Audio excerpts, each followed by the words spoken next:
আসসালামু আলাইকুম। আশা করছি আল্লাহর রহমতে ভালো আছেন। ঐশীস ওয়ার্ল্ডে নতুন আরেকটি এপিসোড শুরু হয়ে গিয়েছে। দেখে নিশ্চয়ই বুঝতে পারছেন অনেক কিছুর আয়োজন। প্রথমে দেখিয়ে নিচ্ছি সামোচা ভাজা, যার কারণে ব্লগটা শেয়ার করা। আমার ছোট খালা আজকে আমাদের বাসায় এসেছে। অ্যাকচুয়ালি যারা আমাকে ফলো করে থাকেন, যারা আমার ব্লগ রেগুলার দেখে থাকেন, তারা নিশ্চয়ই বুঝতে পারছেন যে আমি ঠিক 3 থেকে 4 দিন ছোট খালার বাসায় বেরিয়েছিলাম আম্মু এবং বোনের সাথে। ছোট খালার বাসায় এরকম 4 দিন থাকার কারণে আমরা কালকে চলে এসেছি। আসার পর ওর মনটা অনেক খারাপ ছিল, সে কোনো কিছুতে অ্যাডজাস্ট করতে পারছিল না, সারাক্ষণ ফোন দিচ্ছিল। তো আমাদের কাছেও জিনিসটা খারাপ লাগছিল। তো আমি হঠাৎ করেই ফোন করে বললাম বাসায় আসার জন্য। খালু ওকে আমাদের বাসায় নিয়ে এসেছে। খালুকে অনেক ধন্যবাদ জানাচ্ছি। আর আরেকটা ব্যাপার বলে রাখছি, খালু কেন বাসায় নিয়ে এসেছে আমার ছোট খালার মনটা খারাপ দেখে খালুর মনে হয়েছিল যে আমাদের বাসায় নিয়ে আসলে একটু ভালো থাকবে। ওই সেন্সে খালু আজকে আমাদের বাসায় নিয়ে এসেছে। এই জন্য খালুকে অনেক অনেক ধন্যবাদ জানাচ্ছি যে আমাদের বাসায় নিয়ে আসছে। অ্যাকচুয়ালি ওরা অফ ডেতে বাইরে থাকে বা বাইরে খাওয়া দাওয়া করে, তো সেটা না করে আজকে আমাদের বাসায় এসেছে। এটা আমার কাছেও ভালো লাগছে। যাই হোক, কথা বলতে বলতে দেখতেই পাচ্ছেন ভাজা পোড়া হচ্ছে। তো যখনই শুনেছি ও বাসায় আসবে, তো ঘরের ইনস্ট্যান্ট যা ছিল তাই ভেজে নিচ্ছিলাম। সমুচাও ভাজছিলাম, পাশের চুলায় আরেকটা ফ্রাইং প্যান বসিয়ে দিয়েছি, আলুর চপও ভেজে নিচ্ছিলাম। আর ভাজা পোড়া বিকেলের নাস্তাতে খেতে কিন্তু ভালো লাগে, তাই না? যাই হোক, যেটা বলছিলাম, কারো বাসায় লং টাইম স্টে করলে কিন্তু খুব খারাপ লাগে যখন চলে আসা হয়, তাই না? তো সেটাই হচ্ছিল। ছোটো খালা বাসায় এতদিন ছিলাম, ওর কাছে মনে হচ্ছিল যে আমরা ছিলাম এখন নাই, আমি এইটা করেছি, আমার বোন ওইটা করেছে, সব কিছু ওর মেমোরিতে রেখেছে এবং সব কিছু ও মনে পড়ছিল, যার কারণে ওর মনটা খুব খারাপ ছিল। আর ও খুবই সফট মাইন্ডের। তো যাই হোক, আজকে ওরা আসবে, তো আমি আসার উদ্দেশ্যে কী আয়োজন করছি সেটা শেয়ার করে নিচ্ছি। প্রথমে দেখিয়ে দিয়েছিলাম আলুর চপ, সামোচা, আর এখানে দেখতেই পাচ্ছেন চিকেন নাগেটস। তো আমি ভেবেছিলাম বাচ্চাদের নিয়ে আসবে, বাট বাচ্চাদের নিয়ে আসেনি, শুধুমাত্র ইলহামকে নিয়ে এসেছে। যাই হোক, আমি একটু উল্টিয়ে পাল্টিয়ে নিচ্ছিলাম এই মুহূর্তে, দেখতেই পাচ্ছেন। আর যেহেতু খালা আসবে জেনেছি, তো আমার কাছে মনে হচ্ছিল আরও কিছু করব, বাট আমি টাইমিং করতে পারছিলাম না, যতটুকু পেরেছি অতটুকুই করে নিয়েছি। এর মধ্যে আমি ইনস্ট্যান্ট কিছু পেঁয়াজু করব বলে ডাল ভিজিয়ে ফেলেছি। অলমোস্ট আধা ঘন্টা হয়ে গিয়েছে, এখন আমি ব্লেন্ড করেও নিয়ে নিয়েছিলাম। আর চিকেন নাগেটসটা একটু সময় নিয়েছে, সব কিছু ভাজার ক্ষেত্রে আজকে একটু টাইম নিয়েছে, যেহেতু চুলার আঁচটা আমি কমিয়ে রেখেছিলাম। ভাজা হয়ে গিয়েছে সামোচা আর আলুর চপ। এবার পেঁয়াজগুলো অনেক নিয়ে নিয়েছি আমি। এখানে 1 কাপ পরিমাণের মতো ডাল নিয়েছি, সেটাকে আধা ঘন্টা ভিজিয়ে রেখেছি, এখন ব্লেন্ড করে নিয়েছি।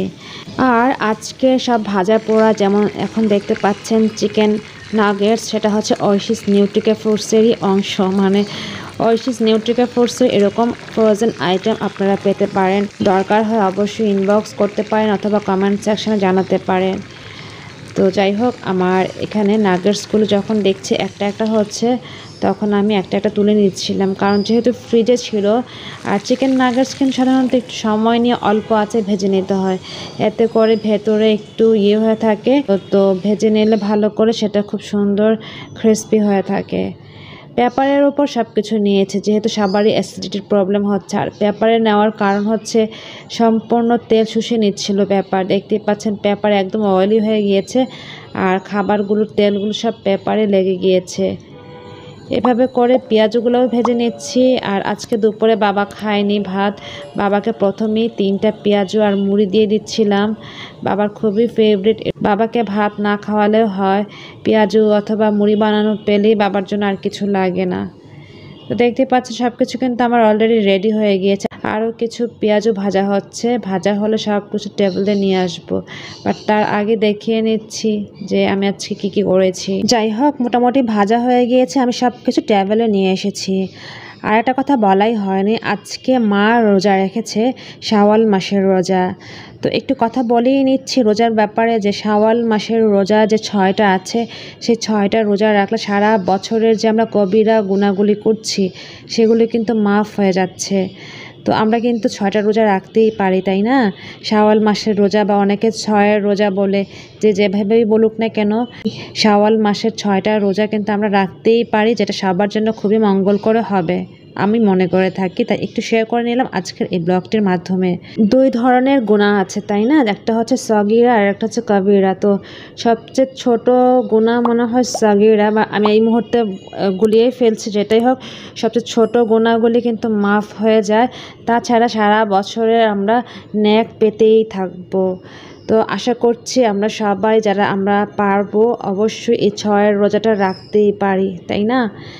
তো মা যেহেতু আজকে রোজা রেখেছে আর ছোটো খালারা খালু ওরা আসবে, তো আমি একটু ইফতারের আয়োজন করেছি যে একসাথে সবাই ইফতার করব। তো মুড়ি মাখানোর জন্য রেডি করেছি, ফ্রুটস কেটে নিয়েছি, আর নান রুটি আর নেহারিও ছিল।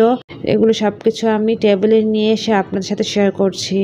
নেহারিটা আগের পর্ব আমরা খেয়েছিলাম, এগুলো ছিল, ওগুলো গরম করে টেবিলে দেওয়া হয়েছে। আর মা এরকম করে আলুর চপ ভেজে থাকে, খুব মজা হয়। আজকে আমি রত্নাকে দিয়েই করিয়ে নিয়েছি, আমি জাস্ট ভেজে নিয়েছি। যেহেতু ভেবেছিলাম যে আমার কাজিন একজন আছে ইকরাম, সে আসবে, তো আমি একটু সসের আয়োজন করেছি, বা আরও কিছু কোল্ড কফি করেছিলাম। তো সব কিছু ফ্রিজে রাখা হয়েছিল, বাট ও কিন্তু আজকে আসেনি। যাই হোক, আমি ফ্রুটস কেটে নিয়েছি, আম আর পেঁয়াজও ভেজে নিয়েছি। পুরি নিয়ে এসেছিলাম দোকান থেকে কিনে, সাথে আম ভর্তা কাসুন্দি দিয়ে এবং বাঙ্গির ভর্তা বানিয়েছি। তো যেহেতু রোজা বা একটু গরম গরম ওয়েদার, যার কারণে তরমুজের জুসও করে নিয়েছি। এভাবে টুকটাক রেডি করে নিয়েছি আজকের সন্ধ্যার নাস্তা আমরা। আর খালার উপলক্ষে বা মার রোজা রাখার উপলক্ষে কিছুটা আয়োজন করা, যেটা আজকে আমি ব্লগ হিসেবে রেখেছি। যেহেতু আপনারা সবসময় বলে থাকেন আমার ব্লগ আপনাদের ভালো লাগে, তো আপনাদের ভালো লাগার কথা চিন্তা করে কিন্তু আমি চেষ্টা করে থাকি রেগুলার একটা হলে ব্লগ অথবা রেসিপি শেয়ার করার। আই থিঙ্ক আপনারা খুবই এনজয় করেন, খুবই লাইক করেন, তাই না? যাই হোক, এভাবে টেবিল রেডি করেছি।